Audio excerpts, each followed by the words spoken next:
현대사회는 매뉴얼 시대라고 할 수 있습니다. 매뉴얼이라는 것은 사용설명서라는 뜻도 되고요. 군인들이 훈련을 받기 위한 교범, 규칙, 이런 것, 내규 이런 뜻도 있습니다. 우리가 전자제품을 하나 사더라도 거기에 사용설명가 따라옵니다. 자동차를 사도 이렇게 두꺼운 수백 페이지짜리 매뉴얼이 사용설명서가 따라옵니다. 그것을 보기가 귀찮고 힘들지만 잘 천천히 한번 잘 읽고서 숙지하면은 우리가 산 자동차나 전자제품을 아주 유용하게 안전하게 오랫동안 잘 쓸 수 있습니다. 군인들도 훈련을 받고 자기가 자대에 배치를 받아서 주어진 임무가 주어지면은 매뉴얼이 주어집니다. 이럴 때는 이렇게 해야 되고 저럴 때는 저렇게 해야 된다. 매일 하루를 이렇게 시작해서 이렇게 끝내야 되고 한 주간을 이렇게 해야 되고 한 달을 1년을 이렇게 해야 된다. 이런 자세한 매뉴얼과 사용 설명서들이 있습니다. 그것은 누구도 예외일 수 없습니다. 내가 많이 안다고 해서 매뉴얼과 반대되도록 행동했을 때 내가 큰 손해와 손실을 볼 수가 있습니다. 인간은 누구나 자기 마음대로 살기를 원해요. 자기 멋대로, 자기 생긴 대로, 자기 뜻대로 모든 일들을 하기를 원합니다. 남이 이래저래라 간섭하지 않고 너 왜 그러냐? 그렇게 하면 안 된다? 이런 제지받는 것을 원칙적으로 싫어합니다. 그러나 나 혼자 사는 세상이 아니니 우리 서로가 함께 협력하고 같은 공동의 규칙을 지켜야만이 서로 손해가 없고 다투지 않고 피곤하지 않는 것이지요. 자, 우리가 해마다 맞이하는 성탄절 크리스마스가 돌아왔습니다. 크리스마스를 어떻게 하면 잘 보내고 어떻게 맞이하는 것이 진짜 좋은 크리스마스인가? 그런 매뉴얼이라는 것이 사실 뭐가 있겠어요. 그냥 자기 좋을 대로 크리스마스를 생각하고 즐기고 보내면 되는 거 아니겠어요? 그렇지만 크리스마스가 우리에게 주는 유익과 기쁨과 은혜는 정해진 하나님의 규칙이 있습니다. 매뉴얼이 있습니다. 내 마음대로 한다고 해서 잘못된 삶이라고 하지는 않겠지만 이런 주어진 크리스마스의 매뉴얼을 잘 지키고 숙지하고 그대로 따라할 때에 우리에게도 크리스마스가 주는 진정한 기쁨과 은혜가 넘치게 되는 것이에요. 오늘 현대인들이 가지고 있는 필수품 중에 으뜸이 휴대전화일 것입니다. 통계에 의하면 휴대전화를 사용하는 사람의 절반 이상이 통화와 문자 딱 두 가지 기능만 사용한다는 거예요. 그 이외에 대해서는 내가 잘 이 전화를 활용을 하지 않아도 별 사는데 지장이 없다라는 거예요. 그러나 여러분, 통화나 문자 두 가지만 하기에는 우리 휴대전화 값이 너무 비싸요. 막 1,500만 원짜리도 있고 어떤 것들은 200만 원짜리도 있더라고요. 겉으로 금으로 만들어서 아마 그런 모양이에요. 그렇게 비싸게 준 휴대전화를 좀 수천 가지의 기능을 잘 우리가 알고 그대로 따라하면은 우리의 삶에 매우 큰 유익이 있습니다. 제가 아주 눈여겨보고 신기하게 생각하는 휴대전화의 기능 가운데 두 가지가 있는데 하나는 저울입니다. 저울. 어떤 휴대전화는 저울의 기능을 갖춘 좋은 전화가 있습니다. 우리는 목욕탕에 가서 몸무게를 잴 때 1kg부터 100kg까지 이렇게 나오잖아요. 그런데 우리가 시장에 가서 아주 작은 무슨 가루를 살 때, 파우더를 살 때는 그램으로 따집니다. 1kg 그렇게 사는 사람이 어디 있어요? 그냥 10g, 5g 이렇게 사는데 그것을 저울에 달 재간이 없는 거예요. 어떨 때는 우리가 요리를 하다가도 조미료를 0.2g을 넣어야 될 때가 있습니다. 어떻게 그걸 재요? 그런 작은 저울이 있기는 있습니다. 예, 있지만 휴대전화에도 그런 기능이 있다는 거 여러분 아세요? 좋은 휴대전화. 그래서 휴대전화를 이렇게 딱딱한 테이블에 올려놓고 물건을 그 위에다 살짝 올려놓으면 그 무게가 얼마인지를 착 숫자가 나오는 그런 전화가 있습니다. 좋은 전화를 내가 본 적이 있어요. 내 건 안 되지만. 또 하나 음악 좋아하는 사람들은 라디오를 막 틀어놓고 이렇게 지나다가 무슨 음악이 나오는데 그거 내가 옛날에 들었던 좋은 음악인데 도무지 제목을 모르겠어요. 다음에 또 한 번 듣고 싶은데 제목을 모르니까는 찾을 수가 없는 거예요. 그때 휴대전화를 이용해서 이 음악을 이렇게 들려주면은 그 휴대전화가 이 곡은 누가 작곡한 것이고 제목이 뭐고 성악곡이면 가사는 이렇다 이렇게 쭉 나오는 기능도 있습니다. 세 번째 또 말씀드릴까요? 그러면 오늘 설교 시간이 한 2시간 되는데 괜찮겠어요? 때에 따라서는 우리가 많이 알면 알수록 유익하고 기쁨과 만족이 커져요. 무식이 죄는 아니지만 불편한 거는 틀림없는 사실이에요. 알면 알수록 우리에게 기쁨도 커져요. 성탄을 맞이하는 우리의 자세가 나는 나대로 너는 너대로 각자 알아서 그냥 즐기고 하면 되는 거지. 잘못은 아니지요. 그러나 성경이 우리에게 말하는 하나님이 우리에게 말하는 성탄의 매뉴얼, 성탄은 이렇게 우리가 맞는 것이다. 하나님이 그 매뉴얼을 가르쳐 줄 때 그것을 잘 귀담아 듣고 따라하면 우리에게 더 큰 은혜와 기쁨이 넘치게 될 줄로 믿습니다. 오늘 3가지 오늘 말씀을 근거로 해서 성탄은 크리스마스는 이것이다. 함께 살펴보고자 합니다. 여러분 한번 따라해 보십시오. 크리스마스는 준비하는 것이다. 예, 성탄절은요 미리 준비하는 것이에요. 미리 준비하지 않으면 성탄의 기쁨을 누리지 못한다는 거예요. 자, 우리가 읽은 성경 말라기는 구약의 맨 마지막 성경입니다. 한 장만 넘기면 신약의 마태복음이 시작이 됩니다. 따라서 말라기는 구약 성경과 신약 성경을 연결해주는 다리의 역할을 합니다. 구약의 끝이고 신약의 시작이라고도 말할 수 있는 것이지요. 신구약 성경을 가르는 기준은 예수 그리스도의 탄생입니다. 그리스도가 태어나기 이전의 말씀은 구약이고 이후의 말씀은 신약이다. 이렇게 쉽게 말합니다. 인류의 시간과 시대도 마찬가지예요. 예수님이 태어나기 이전 시대와 예수님이 태어난 이후의 시대, 이렇게 세상의 시간을, 역사를 둘로 나눕니다. 따라서 말라기 선지자의 사명 가운데 장차 오실 메시아의 예언은 매우 자연스럽다고 할 수 있습니다. 예수님이 오셔서 시작되는 새로운 시대를 막 여는 마지막 선지자라고 할 수 있기 때문에 그렇지요.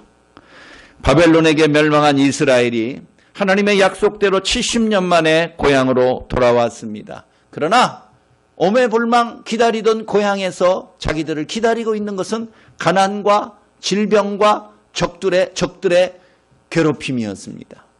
희망과 기쁨을 갖고서 70년 만에 고향으로 돌아온 해방과 자유인데 기다리는 것은 부정적이고 고통과 두려움밖에 없습니다. 우리말에 늑대를 피하려더니 호랑이를 만난다. 그런 말도 있어요.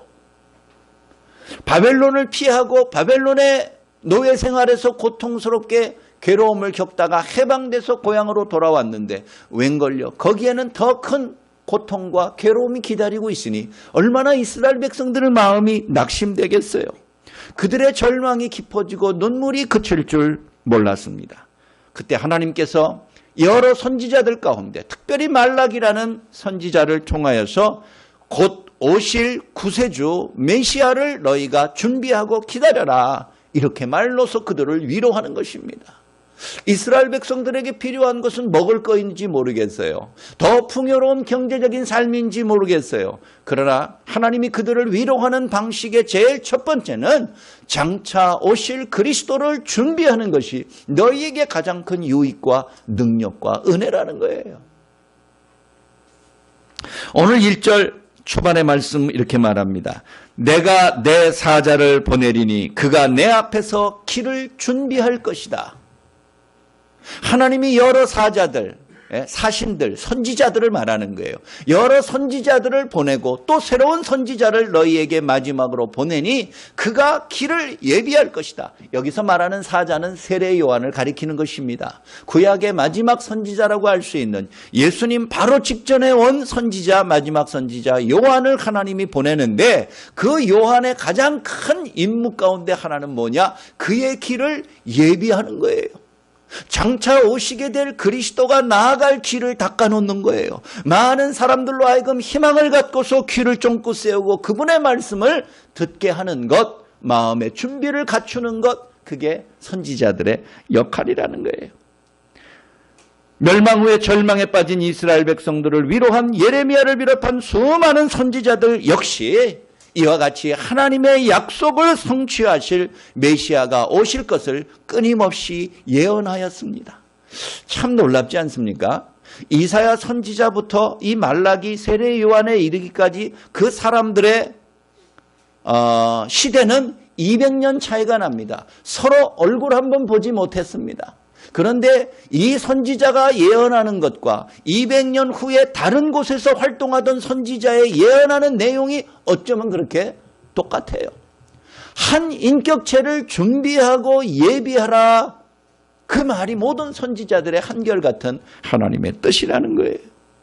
하나님의 위대하신 약속, 이스라엘 백성들이 완전한 해방과 자유를 얻는 약속은 오직 한 인격체에 의해서만 이루어지는 것임을 우리에게 가르쳐주는 것입니다. 제도를 바꾼다고 될 일이 아닙니다. 시대가 변한다고 그래가지고 우리에게 진정한 자유와 기쁨이 오는 것이 아닙니다. 오직 우리와 같은 한 인격체, 한 인물, 한 사람, 한 분 그리스도 예수를 통해서만 하나님의 위대하신 약속이 성취된다는 것이에요. 크리스마스는 준비하는 것입니다. 어느 날 갑자기 도둑처럼 맞이하는 것이 아니라 어느 날 갑자기 산타클로스가 전날 밤에 우리에게 굴뚝을 통해서 들어와 가지고 선물을 주는 그런 크리스마스 이야기가 아닙니다.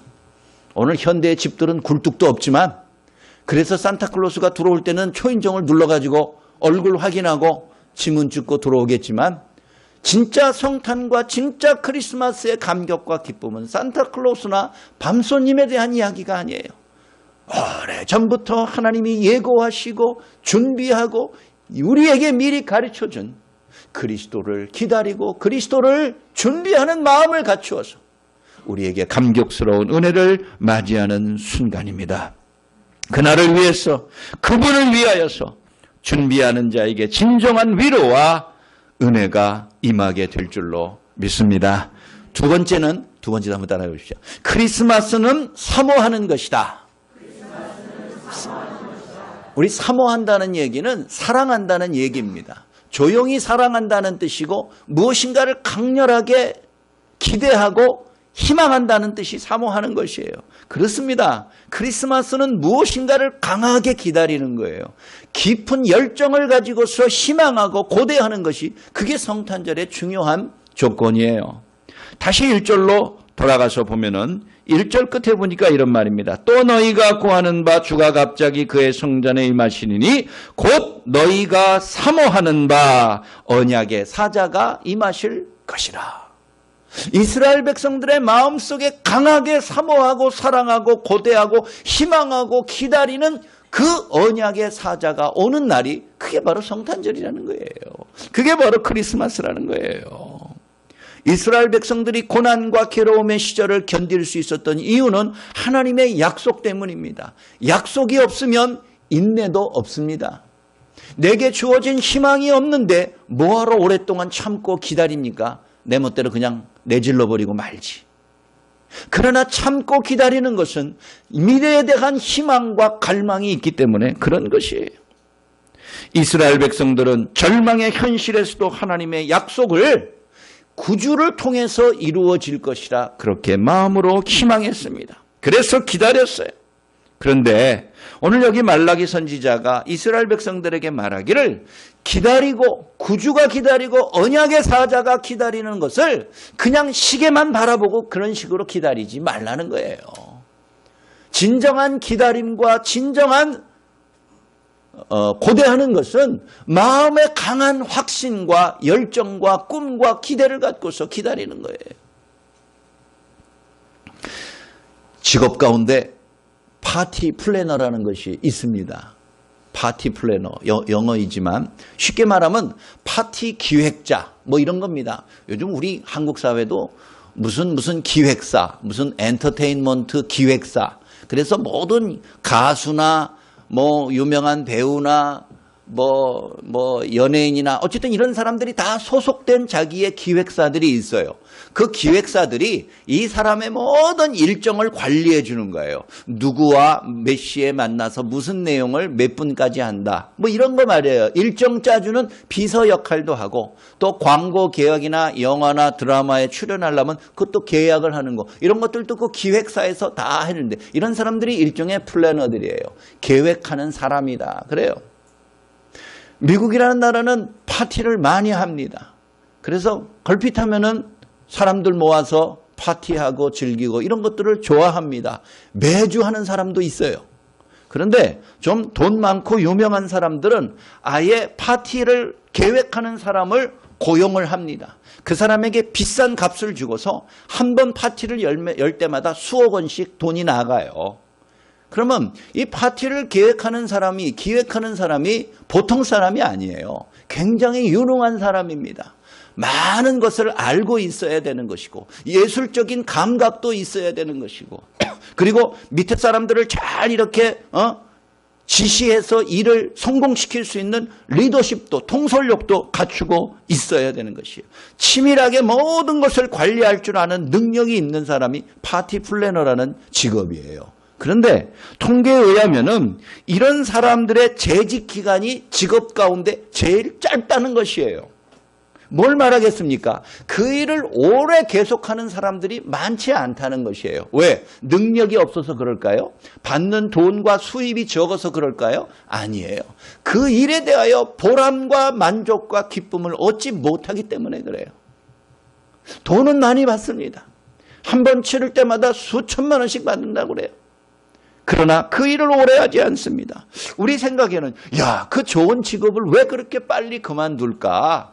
파티를 매일 계획하다 보면은 수많은 먹고 마시는 좋은 환상적인 잔치를 벌이고 파티를 벌이고 얼마나 좋습니까? 1년 365일 내내 내가 파티 속에 살면서 모든 즐거운 것들을 즐기는 좋은 직종인 것 같은데 그 일들을 오래 하지 못한다는 거예요. 꿈에 그리던 환상적인 직업 같은데 날마다 파티하고 즐겁고 좋을 것인데 그것이 왜 오래 하지 못할까? 이유는 딱 하나입니다. 자기를 위한 파티가 아니니까요. 내가 비록 돈 받고 이것을 준비해 주지만 이 파티는 나를 위한 파티가 아닙니다. 그래서 파티 플래너는 이 기획자는 빨리 파티가 끝나는 것만 기다리는 것이에요. 우리 같으면 매일 그 속에서 손님처럼 왕대접 받으면서 파티를 즐길 것 같은데 이 사람은 그렇지 않아요. 빨리 이것이 지나갔으면 좋겠다. 나 좀 쉬었으면 좋겠다. 무슨 말입니까, 여러분? 내 기쁨과 내 보람으로 여기지 아니하는 모든 세상의 좋은 것들이 쓸데없는 것들이에요. 나와 상관없는 사건과 상관없는 파티로 여기면은 아무리 수십억짜리 대단한 화려한 불꽃쇼를 연상시키는 파티라 할지라도 나에게는 괴로움이요, 노동이요, 고통이라는 것이에요. 여러분, 크리스마스는 그날의 주인공인 그리스도를 사랑하고 바라고 기대하는 날입니다. 나하고 상관없는 그분이고 나하고 상관없는 그날로 생각하면은 이날처럼 괴롭고 근심스럽고 고통스러운 날이 없어요. 그런데 오늘 여기 보니까 너희가 사모하는 바 언약의 사자이니라. 하나님의 약속이 우리 가운데 성취돼서 우리의 진정한 보람과 기쁨과 소망이 넘치기를 원한다면은 성탄을 통해서 오시는 예수 그리스도 그분을 사모하고 사랑하고 고대하는 여러분들의 삶이 되시기를 간절히 바랍니다. 그리스도를 나의 유일한 구주로 인정하고 사모하는 마음이 없으면 성탄의 감격은 절대 나에게 임하지 않을 것입니다. 다른 사람들은 다 좋아서 날뛸런지 몰라도 나한테는 아무 관심 없는 날이 돼버리고 마는 거예요. 그분에 대한 믿음과 소망과 사랑이 있어야만 되는 거예요. 크리스마스가 나를 위해 오시는 주의 강림인 줄 믿으시기 바랍니다. 나의 구원을 위해서 오시는 주의 강림인 줄 믿으시기 바랍니다. 마음으로부터 우러나오는 감격과 예수 그리스도에 대한 기대로 충만하고 그분이 나의 유일한 구주이심을 믿는 믿음으로 기다릴 때에 성탄이 우리에게 주는 비교할 수 없는 은혜와 기쁨이 우리 가운데 충만하게 넘치게 될 줄로 믿습니다. 마지막 세 번째는 따라하십시오. 크리스마스는 정화하는 것이다. 예, 정화, 깨끗하게 하는 것이라는 거예요. 시청 앞에 큰 크리스마스 트리가 만들어진 모양입니다. 아직 못 가봤어요. 성탄절 오기 전에 한번 갔으면 좋겠는데 잘 될지 모르겠어요. 청계천도 성탄 장식으로 인해서 멋지게 화려하게 잘 장식됐다는 TV 뉴스를 보았습니다. 멋질 것 같아요. 황홀할 것 같아요. 정말 성탄이 모든 사람들에게 희망을 주는 좋은 시기요 사건임에 틀림이 없는 것 같아요. 다시는 실패와 좌절이 없을 것 같은 참 희망과 즐거움을 주는 성탄의 모습이 아니겠습니까? 그런데 주님이 오시는 크리스마스 성탄에 대하여 오늘 말라기 선지자가 우리에게 마지막 세 번째로 가르쳐주는 것은 그날은 고통과 괴로움의 순간일 수도 있다고 말하는 것이에요. 놀랍지 않습니까? 여러분 2절 3절 한번 보세요. 2절만 볼까요? 우리 2절 다 같이 한번 읽어봅니다. 말라기 3장 2절입니다. 시작. 그가 임하시는 날을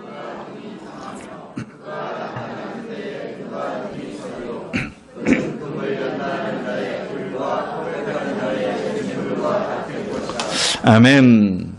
주님이 이 땅에 오시는 날 누가 서리요? 누가 이렇게 꼿꼿하게 서 있겠느냐 이 말이에요. 다들 다리가 후들후들 떨려서 넘어질 수밖에 없다 그런 말이에요. 주님이 오시는 날 누가 당하리요? 누가 주님이 오시는 것을 기쁘게 감당할 수 있겠느냐? 이 성탄하고는 정반대의 내용이지 않습니까? 밝은 크리스마스 트리처럼 모든 것이 긍정적이고 좋은 것인데 오히려 말라기 선지자는 언약의 사자가 이 땅에 오는 날 누가 그것을 감당할 수 있으리요? 그분은 우리에게 연단하는 불처럼 온다는 거예요. 표백시키는 잿물처럼 오신다. 2절에서 말하고 있습니다. 연단하는 불. 우리가 모두 다 제철소에는 거의 가본 적이 없지만 좋은 순금과 순은을 추출해내기 위해서는 강한 불로서 끓여야 돼요. 그래서 불순물들이 다 녹아가지고 물처럼 돼가지고 빠져나간 다음에 맨 마지막에 얻는 결정체 순금 혹은 순은이 되는 것이에요. 불로 강하게 뜨겁게 연단하고 단련하고 정제하고 재련하지 않으면 순금과 순은을 얻지 못해요. 그 불이 뜨겁다고 해서 불을 차갑게 하면 불순물을 제거할 수 없어요. 오늘 말라기 선지자가 우리에게 가르쳐주는 뜻밖의 말씀입니다. 주는 연단하는 불로 오신다. 왜 그렇습니까? 그러한 불로서 단련되지 아니하고서는 우리가 정화가 되지 않는다는 거예요. 깨끗해지지 아니한다는 거예요. 크리스마스의 진정한 소망 가운데 하나는 모든 심령들이 그리스도 안에서 정화되고 깨끗해지고 하나님 안에서 정결한 사람으로 살아가는 위대하신 능력과 은혜를 받는 귀한 날인 줄 기억하시기 바랍니다. 가장 큰 고통과 연단받는 고난을 당한 대표적인 욥기 23장 10절에서 말합니다. 내가 갈 길을 그가 아시나니 나를 단련하신 후에는 내가 순금같이 나오리라. 정금같이 되어서 나오리라. 내가 어떠한 고난과 괴로움의 길을 가서 그 뜨거운 불로 단련하는 것처럼 내가 고통과 근심 속에 있지만 그러나 이 모든 불로 인한 단련의 과정을 거친 후에는 내가 순금처럼 정금처럼 온전한 모습으로 하나님 앞에 나올 것이다. 그렇습니다, 여러분. 예수님은 마태복음 10장 34절에서 이런 놀라운 말씀을 하신 적이 있습니다. 내가 세상에 화평을 주러 온 줄로 아느냐? 아니라 나는 화평이 아니라 검을 주러 왔노라. 예수님이 자기 자신을 이렇게 표현한 적이 있어요. 예수님은 평화의 왕이잖아요. 성탄은 평화의 시대 아니에요? 그런데 우리 예수님이 말합니다. 내가 너희에게 평화를 주러 온 줄로 아느냐? 아니다. 검을 주러 왔노라. 칼을 주러 왔노라. 이런 놀라운 말씀을 하신 적이 있어요. 무슨 뜻입니까? 우리가 아무리 이 땅에 평화로운 것을 위장하여 살아도 그것이 진정한 평화가 아니라는 거예요. 때에 따라서는 수많은 고통과 괴로움과 아픔과 오해와 억울함과 근심을 겪는 과정이 필요하다는 거예요. 그래서 전쟁하듯이 칼로 싸우듯이 고통과 괴로움을 겪더라도 마지막 순간에 진정한 화평과 은혜를 그리스도를 통해서만 얻을 수 있음을 우리에게 가르쳐 주는 것이에요. 여러분, 크리스마스의 상징이 무엇입니까? 하얀 눈인 것 같아요. 온 세상을 다 덮어버리는 은백색의 하얀 눈이 얼마나 환상적인 경치입니까? 더럽고 추악하고 지저분하고 보기 싫은 것들을 다 일시에 덮어버리는 눈, 생각만 해도 우리 마음이 설레고 화이트 크리스마스를 기대하게 됩니다. 그러나 그 눈이 녹으면은 어쩔 건데요? 그 눈이 반드시 녹을 건데 그 눈이 녹은 후에는 또다시 더러움과 지저분함과 괴로운 모습들이 그대로 적나라하게 드러나게 될 것입니다. 눈은 덮는 것이지 없애는 것이 아닙니다. 그냥 일시적으로 위장하고 숨겨줄 뿐이지 때가 되면 다시 우리의 부끄러운 모습들이 온 세상에 드러나게 될 것입니다. 오늘 3절 말씀에서 말라기 선지자가 말합니다. 그가 오늘 연단하여 깨끗하게 하는 자같이 앉아서 레위 자손을 깨끗하게 하리라. 레위 자손을 깨끗하게 하리라. 하나님의 택함 받은 백성들을 정화시키고 정결하게 하기 위하여서 이 땅에 오시는 예수 그리스도인 줄 믿습니다. 그리스도의 위대하신 능력은 십자가의 보혈을 통해서만 우리의 죄를 깨끗하게 하는 것이에요. 예수 그리스도가 이 땅에 오시는 성탄의 감격도 결국은 그리스도의 대속적인 죽음까지도 연결되어서 우리가 그분을 통해서 유일하게 정화되고 정결해지고 깨끗한 신자로 살아갈 수 있음을 기대하고 고대하게 된다는 것이에요.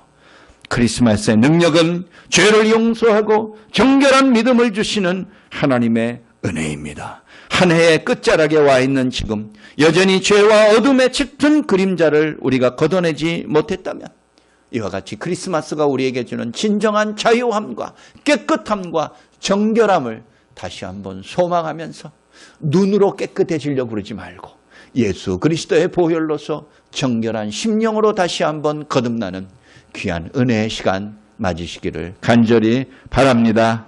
말씀을 마칩니다. 크리스마스는 만인을 위한 날입니다. 인종과 종교와 종족을 초월하여서 누구나 기뻐해야 될 사건입니다. 그러나 우리 각자가 이 크리스마스를 자기 좋을 대로 자기 생각대로 이렇게 맞이하고 저렇게 준비하고 이렇게 보낸다면은 크리스마스가 우리에게 주는 기쁨보다는 오히려 타락과 고통이 더 커질 것입니다. 크리스마스를 온전히 맞이하는 매뉴얼을 우리에게 주신 것처럼 그것을 미리 마음으로부터 준비하고 오실 메시아 그리스도를 깊이 사모하고 사랑하고 고대하고 희망하는 믿음을 간직하여 우리 스스로가 다시 한번 하나님 앞에서 정결한 신자로 거듭 태어나는 놀라운 계기로 삼을 때에 성탄과 크리스마스가 오늘 우리에게 주는 그 위대한 은혜가 우리 가운데 넘쳐나게 될 줄로 믿습니다. 이러한 확신과 기쁨이 금년 성탄을 통해서 우리 사랑하는 모든 교우들과 가정 속에 충만하시기를 주의 이름으로 축원합니다. 자비로우신 아버지 하나님 감사합니다. 주의 은혜를 알게 하시고 하나님의 기뻐하신 뜻이 무엇인지를 깨닫게 하심을 감사합니다. 크리스마스가 어떤 사람에게는 고통이요 어떤 사람에게는 무의미한 휴일로 끝나지 않게 하시고 우리에게는 언제나 사모